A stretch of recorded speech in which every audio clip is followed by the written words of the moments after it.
I have learned over the years that when one's mind is made up, this diminishes fear. Knowing what must be done does away with fear.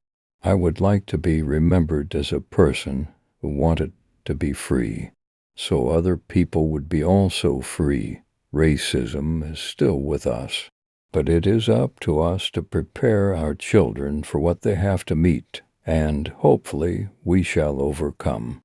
Memories of our lives, of our works, and our deeds will continue in others. The only tired I was tired of giving in. As far back as I can remember, I knew there was something wrong with our way of life when people could be mistreated because of the color of their skin.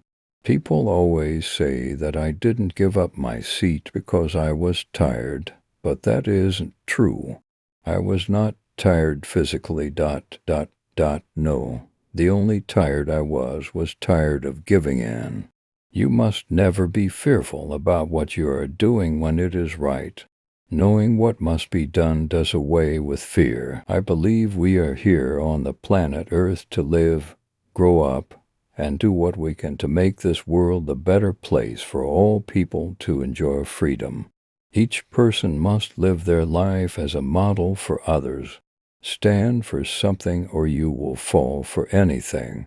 Today's mighty oak is yesterday's nut that held its ground. I would like to be known as a person who is concerned about freedom and equality and justice and prosperity for all people. I do the very best I can to look upon life with optimism and hope and looking forward to a better day. But I don't think there is anything such as complete happiness. It pains me that there is still a lot of clan activity and racism. I think when you say you're happy, you have everything that you need and everything that you want, and nothing more to wish for. I haven't reached that stage yet. When people made up their minds that they wanted to be free and took action, then there was change. I believe that every human mind feels pleasure in doing good to another. You're not supposed to be so blind with patriotism that you can't face reality. Wrong is wrong, no matter who does it or says it. I do not believe in violence, but I am not convinced that the pure nonviolent approach would work.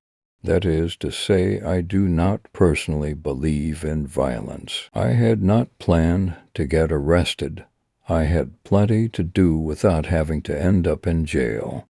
But when I had to face that decision, I didn't hesitate to do so because I felt that we had to take a stand against segregation. I was just trying to let them know how I felt about being treated as a human being, that I had rights too. I think that this world would be a whole lot better if we just made an effort to be less horrible to one another. At the time I was arrested, I had no idea it would turn into this. It was just a day like any other day.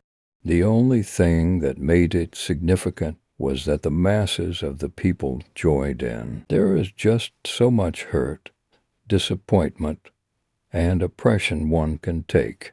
The line between reason and madness grows thinner.